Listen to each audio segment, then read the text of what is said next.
الرحيم الحمد لله الذي أنزل على عبده بسم الله الرحمن الرحيم الصلاة والسلام على العبد المؤيد والرسول المسدد والمصطفى الأمجد الذي سمي في السماوات بأحمد والأرضين والقاسم محمد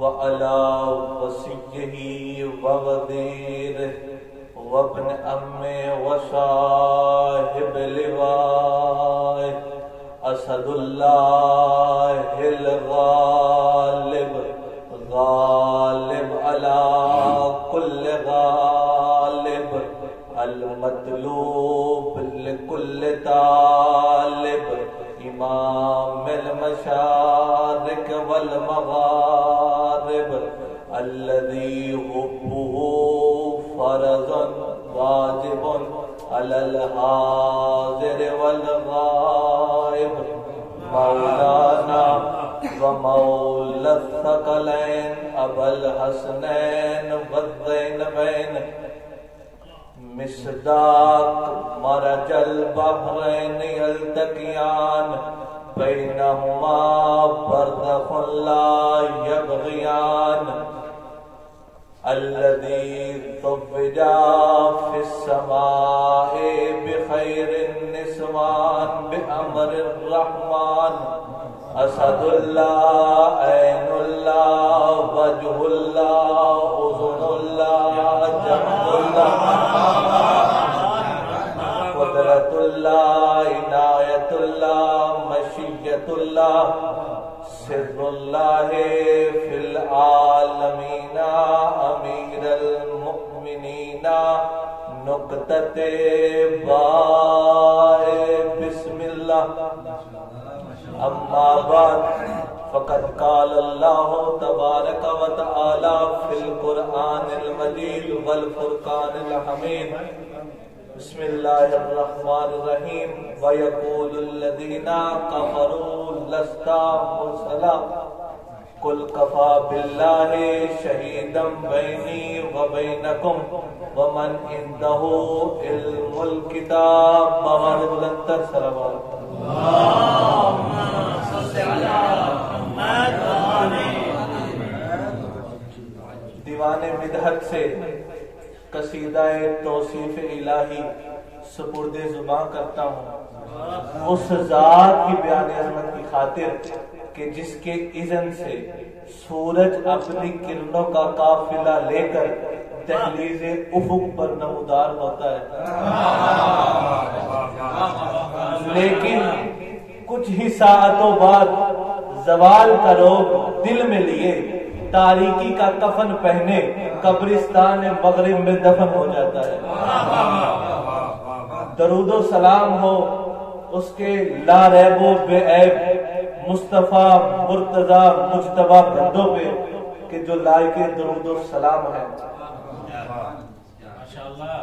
اساتذ محترم اجازت ہو تو لب کھولوں، اجازت ہو تو لب کھولوں، عقل و خرد کے میزان میں تاریخ و احادیث کے گوہر تولو، مودت بھری سماعت کو تاریخ کے دھاگے میں پرو دو، منتشر ذہنوں میں مناقب کے رس گھولو، تب جا کے حضرت علی کی شان میں کچھ بولو۔ جب کافروں نے یہ کہنا شروع کر دیا کہ محمد ہم تمہیں صادق و امین تو مانتے ہیں لیکن تمہیں اللہ کا نمائندہ نہیں مانتے، تمہیں اللہ کا رسول نہیں مانتے، اور پیغمبر اس بات پہ اصراری ہے کہ میں اللہ کا رسول ہوں، اور کافر ہے کہ وہ محمد کو صادق و امین تو مانتے ہیں لیکن اللہ کا رسول نہیں مانتے. آواز قدرت آئی میرا حبیب گھبرانے کی ضرورت نہیں. کل کفا باللہ شہیدم بینی و بینکم ومن عندہ علم الکتاب. میرا حبیب ان کافروں سے کہہ دے میری رسالت کے لیے دو گواہ کافی ہے. ایک میں اللہ، دوسرا وہ جس کے پاس الکتاب کا علم ہے. اللہ نے دو گواہوں کا تذکرہ کیا ہے، ایک کا نام لیا ہے، دوسرے کی صفت بیان کی ہے. ایک کا نام لیا ہے، دوسرے کی صفت بیان کیا ہے. اللہ واضح ہے، سب کو پتہ ہے کہ اللہ پیغمبر کی رسالت کا گواہ ہے. اب اس الکتاب والی صفت کے مصداق کو ڈھونڈنا ہے کہ یہ الکتاب کا علم کس کے پاس ہے. جب میں برادران اہل سنت کے پاس گیا کہ الکتاب کا علم کس کے پاس ہے، تو کسی نے یہودی کا دروازہ کھٹکھٹایا تو کسی نے عیسائی کے دروازے پہ پہنچا دیا. جب شاہ صاحب میں مایوس ہو کے بیٹھ گیا، تھک ہار کے بیٹھا تھا، تو اچانک رج صلوات پڑے محمد والے محمد کی ذات پہ.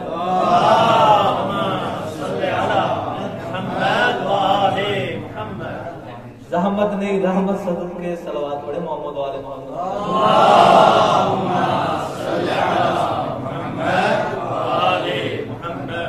کسی نے یہودی کے دروازے پہ پہنچایا تو کسی نے عیسائی کا دروازہ کھٹکھٹایا. جب میں مایوس ہو کے تھک ہار کے بیٹھا تھا تو اچانک رجب کے مہینے نے صدا دی، ارسلان گھبراتا کیوں ہے، ذرا میرے پاس تو آ، میں تمہیں وہ گواہ دکھاؤں گا بھی بتاؤں گا بھی. میں نے کہا کب آؤں؟ اس نے کہا 13 رجب کی شب کو آنا. جب میں 13 رجب کی شب کو گیا تو آفتاب عالم کی مغربی گھاٹیوں میں چھپ چکا تھا. روز سے شب مغربی حجرے سے نکل کر فضائے عالم میں گلگشت کر رہی تھی. تارے نکل نکل کر آسمان کی مانگ میں موتی بھر رہے تھے. کہکشاں آسمانی پیشانی پہ افشاں چھڑک رہی تھی. سیارے ستارے کسی گواہ کی آمد کی خوشی میں ادھر ادھر رقصاں تھے اور جنت اس شان سے سجائی گئی کہ زعفران کی گھاس لگائی گئی. جنت اس شان سے سجائی گئی کہ زعفران کی گھاس لگائی گئی. کوثر و تسنیم سے زمین کی آپاشی کی گئی. طوبہ کے صدف سے روش کو آراستہ کیا گیا اور عنبر اشرف کے سنگریزوں سے فرق چنا گیا. تخت فلک ستاروں کی چمک سے دمک رہا تھا جس پہ ثوابت کے ہیرے گڑے ہوئے تھے.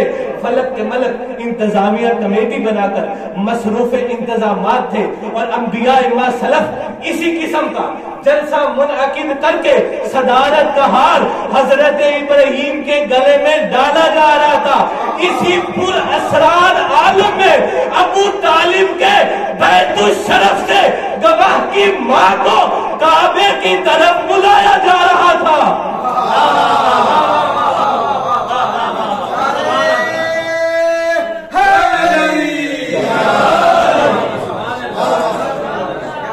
اسی پر اسرار عالم میں ابو طالب کے بیت الشرف سے گواہ کی ماں کو کعبے کی طرف بلایا جا رہا تھا.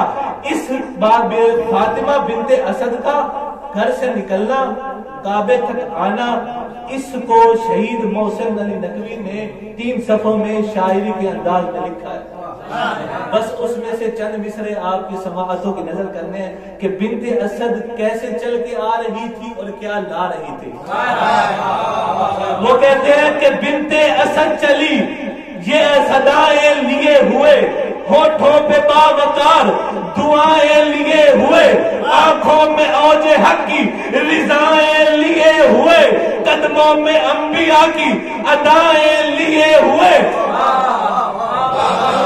قدموں میں انبیاء کی ادائیں لیے ہوئے، چہرے پہ موج عکس سے موج ادب کا سرور ہے، پہلو میں ان کی پہلی امامت کا نور ہے.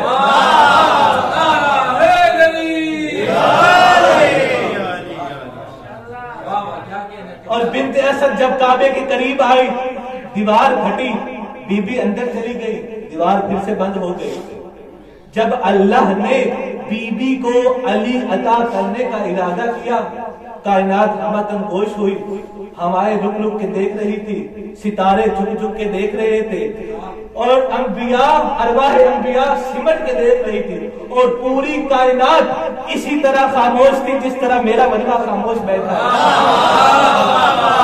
پوری کائنات اسی طرح خاموش تھی، فقط وہ یہ دیکھنا چاہتی تھی کہ آج کعبے میں یہ عجیب مستی کیسی چھائی ہے۔ اور اللہ نے بھی ایسا انتظام کیا کہ شہر اللہ کی رات کے پردے میں، کعبے کی دیوار کے پردے میں، اللہ کے اسرار کے پردے میں ایک پردہ دار ذات نے پردے میں ایک پردے دار کو علی دیا، پردے دار کو علی دیا۔ اور کیسے علی آئے؟ فاطمہ بنت اسد فرماتی ہے کہ جب علی آئے لمع نورہ علی المشارق والمغارب وسقط علی الارض بمساجدہ قائلا سبحان رب الکعبۃ والارکان ومنزل الوحی علی نبی آخر الزمان۔ بی بی فرماتی ہے کہ جب میرا بیٹا علی آیا تو علی کے آتے ہی مشرق اور مغرب منور ہو گئے۔ بی بی علی آئے کیسے؟ بی بی فرماتی ہے وسقط علی الارض بمساجدہ قائلا سبحان رب الکعبۃ والارکان۔ بی بی کہتی ہے میرا بیٹا علی عام بچوں کی طرح نہیں آیا، جب میرا بیٹا علی آیا تو سجدہ کرتے ہوئے آیا، فقط سجدہ کرتے ہوئے بھی نہیں آیا، سجدے میں یہ کہتے ہوئے آیا حمد ہے اس اللہ کی جو اس کعبے کا بھی رب ہے، ارکان کعبہ کا بھی رب ہے۔ اور پیغمبر کی رسالت، اعلان رسالت سے 10 سال پہلے مولا علی کعبے کے اندر پیدا ہوتے ہی فرما رہے ہیں وَمُنزِلُ الْوَحْيِ عَلَى نَبِيِّ آخِرِ الزَّمَانِ۔ اور تسبیح کے قابل ہے وہ اللہ کہ جو آخری نبی پہ اپنی وحی نازل کرنے والا ہے۔ بس 3 دن آپ کی ذات سے تمام کروں، 3 دن فاطمہ بنت اسد اللہ کی مہمان رہی۔ 16 رجب کو حکم خدا سے پیغمبر اکرم تشریف لائے، جو تالا 3 دن سے کھل نہیں رہا تھا وہ رسالت کو آتے دیکھ کے قدموں میں گر پڑا، دروازے کھل گئے، سامنے فاطمہ بنت اسد علی کو ہاتھوں پہ لیے کھڑی تھی۔ پیغمبر کعبے میں داخل ہوئے، جب 3 کعبے ایک جگہ یکجا ہو گئے تو پھر ہوا کیا؟ کعبے نے کعبے کو ہاتھوں پہ اٹھا لیا، کعبے میں ہاتھوں پہ اٹھا لیا۔ پیغمبر جھکتے جھکتے پیغمبر نے کیا کیا ہے؟ شاعر بیان کرتا ہے کہ رسالت نے مرتضیٰ کے دہن میں زبان دی، سرور نے مرتضیٰ کے دہن میں زبان دی، سیراب کر دیا اسے عصمت کے پھول نے، اور یہ ہے علی اور اس کے ہی بچوں کا امتیاز، ورنہ کسی کو منہ نہ لگایا رسول نے۔